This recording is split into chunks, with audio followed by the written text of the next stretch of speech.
नमस्कार, मेरा नाम आलोक है। आप लाइव सिटीज देख रहे हैं। बात अब कोरोना संकट की जब हम कर रहे हैं तो लोगों ने मास्क पहनना शुरू कर दिया है और मास्क पर अब मिथिला की पेंटिंग, मिथिला पेंटिंग भी दिखने लगी है। मेरे मास्क पर भी दिख रही होगी। सामने जो हमारे साहब बैठे हैं, संजय झा, बिहार सरकार के मंत्री हैं, आपके भी मास्क पर मिथिला की पेंटिंग दिख रही है। मिथिला का गौरव इन दिनों काफ़ी चर्चे में है। मिथिला का गौरव बढ़ रहा है, सरकार ने बढ़ाया है, एम्स मिल रहा है, सपना पूरा हो रहा है। उसके बाद एयरपोर्ट की भी बातें जो है, हरदीप सिंह पुरी आए थे, उन्होंने कहा कि छठ तक सौगात मिल जाएगी। क्या कहेंगे, मिथिला वाले कितना खुश हैं? नहीं, बहुत खुश हैं। खास करके एम्स की जहाँ तक बात है, मैं माननीय प्रधानमंत्री श्री नरेंद्र मोदी जी को धन्यवाद देता हूँ, केंद्र सरकार को धन्यवाद देता हूँ और नीतीश कुमार जी को मैंने आज कल भी कहा था कि भाई उनकी जिद थी, को भी धन्यवाद देता हूँ कि एम्स तो बिहार को दिया भारत सरकार ने, लेकिन एम्स बनेगा कहाँ वो बिहार सरकार को सुझाव देना था, क्योंकि 200 एकड़ ज़मीन जो एम्स का है वो बिहार सरकार को देना होता है। और आज हम लोगों के बीच में नहीं है अरुण जेटली जी, उन्हीं के बजट में ये बात आई थी। हमने देखा था, आपने अपने फेसबुक पर अरुण जेटली के साथ फोटो साझा की थी और फिर कहा कि तमन्ना थी काफ़ी पुरानी, आज पूरी। बिल्कुल। अब जब मुझे आज याद है, आपके चैनल में शायद मैं ये पहली बार ये बात बोल रहा हूँ कि जब उन्होंने नीतीश जी को कहा कि हम एम्स दे रहे हैं बिहार को, पटना को, इनफैक्ट कन्फ्यूजन हो गया, तो नीतीश जी ने कहा पटना में तो ऑलरेडी एम्स है।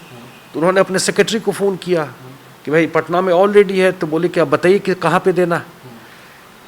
तो नीतीश जी 2 मिनट सोचे, फिर उनको लगा कि जब बात हुई कि उन्होंने तय किया कि नहीं, दरभंगा में ही एम्स बनेगा, क्योंकि सबसे पुराना पटना के बाद कोई भी मेडिकल कॉलेज है तो वो दरभंगा में। तो और उसके बाद बहुत जद्दोजहद, बहुत तरह का कन्फ्यूजन, यहाँ बनेगा वहाँ बनेगा, लेकिन नीतीश कुमार फर्म थे। आप लोग भी देखते होंगे, बहुत जगह से बात आ रही थी यहाँ होना, बनना चाहिए, वहाँ बनना चाहिए। उनको बिल्कुल क्लियर थे कि ये दरभंगा में बने। तो ये प्रधानमंत्री जी का और नीतीश कुमार जी का, खास करके जब बिहार में जगह तय करने में, एक इम्पॉर्टेंट रोल रहा। और अभी तो इसमें बहुत काम होना है। कल तो कैबिनेट ही क्लियर किया, आगे 4 साल में ये पूरा होना है। और आपको ध्यान होगा कि ये सिर्फ दरभंगा का चीज़ नहीं है, नॉर्थ बिहार में है। कोई नेपाल से भी आएगा तराई से, तो दरभंगा में पहले भी DMCH में आता था, या कोई कोसी से आएगा, कोई सीमांचल से आएगा। तो अब तो ऐसा कनेक्टिविटी रोड का है जो 2 घंटा में आ करके इलाज करा के शाम में घर चला जाएगा। सड़क क्रांति की बात होती है, आप इस बात पर भी आपको छेड़ेंगे। सड़क क्रांति की जब बात होती है तो नीतीश कुमार का नाम पहले पन्ने पर लिखा जाएगा बिहार के इतिहास में, ये तो तय है। क्या लगता है, एम्स जब दरभंगा में बनेगा, तैयारियां पूरी हो जाएंगी, 25 के चुनाव से पहले आप जनता को समर्पित कर देंगे? 100%। ये तो 4 साल में ये प्रोजेक्ट पूरा होना है। 48 महीने का टाइम है, 2-4 महीना निटिग्रिटीज़ में समय लग जाता है, लेकिन लार्जली 2025 में ये फंक्शनल एम्स दरभंगा में आपको दिखाई पड़ जाएगा। ये बहुत बड़ी बात है। देखिए, ये कोई, मैं ये भी कहता हूँ कि ये कोई क्रेडिट लेने, डिस्क्रेडिट होने ये की बात नहीं है। ये सब चीज़ें जनरेशन के लिए होती है। आज बन रहा है, इसका सैकड़ों वर्ष तक की जनरेशन को इसका एडवांटेज मिलेगा। जैसे कि वृक्ष लगाते हैं बड़े बुजुर्ग, कुछ उसी तरीके से उसका छांव जो है, फल जो है, एब्सोल्युटली, कि ये चीज़ जहाँ तक इंफ्रास्ट्रक्चर की बात हो और चीज़ों की बात हो, इस टाइप के इंस्टीट्यूशन की बात हो, तो वो मिथिला में बहुत कुछ था नहीं।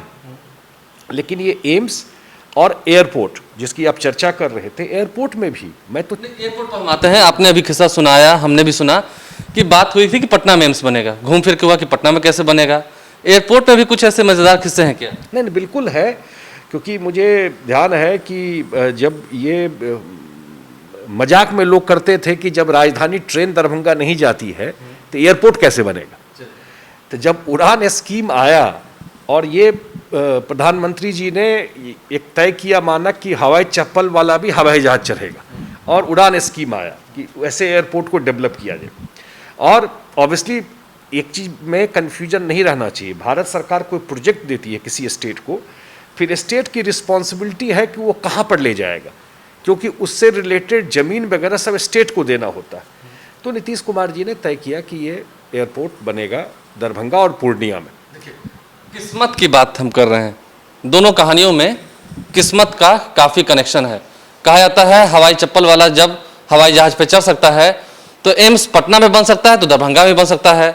और जब मजाक उड़ा दिया गया कि दरभंगा से जब नई दिल्ली तक राजधानी नहीं आती है तो ट्रेन कैसे जाएगी। अब देखिए परिस्थितियाँ, एयरपोर्ट तैयार है, उड़ान भरने को तैयार है हवाई जहाज, बस छठ तक का इंतजार कीजिए। संजय झा ने क्या कुछ कहा आपने सुना है। आप लाइव स्ट्रीम देखते हैं, हमारे चैनल को सब्सक्राइब कर लें, साथ साथ फेसबुक पेज भी लाइक करें। धन्यवाद।